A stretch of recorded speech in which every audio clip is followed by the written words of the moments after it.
మన ప్రభువైన యేసుక్రీస్తు నామములో అందరికీ వందనాలండి. ఈరోజు దేవుని మాటలు మత్తయి సువార్త 5వ అధ్యాయము 8వ వచనం. హృదయ శుద్ధి గలవారు ధన్యులు, వారు దేవుని చూచెదరు.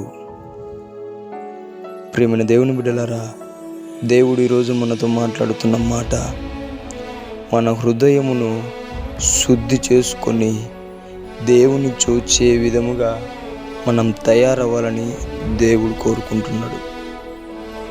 ప్రియ దేవుని బిడ్డ, మనము పాపము లేని జీవితమును, మన హృదయమును కళంకం లేని దానిగా ఎల్లప్పుడూ స్పష్టంగా ప్రత్యక్షంగా ఆయనను చూచే విధంగా మనము తయారవ్వాలని దేవుడు ఆశపడుతున్నాడు. ప్రియ దేవుని బిడ్డలారా, ఈ ఆదివార కాల సమయంలో హృదయాన్ని శుద్ధి చేసుకొని మనస్ఫూర్తిగా దేవుని ఆరాధించడానికి వెళ్ళండి. గొప్ప అద్భుతం మీరు చూస్తారు. ఈరోజు హృదయం శుద్ధి చేసుకొని వాక్యం వినండి, గొప్ప అద్భుతం మీ జీవితంలో చూస్తారు.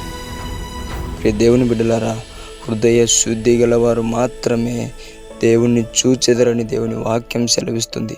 కాబట్టి ఏ మత్సరముతో, ఏ కలహముతో, ఏ అహంకారముతో, ఏ గర్వముతో, ఎటువంటి దానితో హృదయము నింపుకోకుండా వాక్యముతో నింపుకొని హృదయాన్ని శుద్ధి చేసుకొని దేవుణ్ణి చూడాలని ప్రతి ఒక్కరూ కూడా దేవుని పేట మనవి చేసుకుంటూ దేవుడి మాటను దీవించునుగాక. ప్రార్థించుకుందామండి. మహాగణుడైన మా తండ్రి, నీకు వందనాలు తండ్రి. ఈ సమయంలో మాతో మాట్లాడవు ప్రభువా. హృదయం శుద్ధిగా ఉంటే నిన్ను చూచెదరని సెలవిచ్చిన దేవుడా, మేమందరము కూడా నీ స్వరం వినలేకపోతున్నామంటే, నిన్ను చూడలేకపోతున్నామంటే మా హృదయంలో ఉండే కలంకం వలనే ప్రభు, మా హృదయంలో ఉండే పాపం వలనే ప్రభు.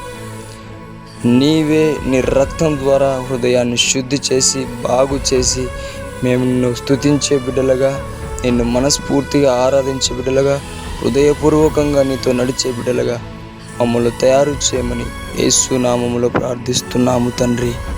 ఆమేన్.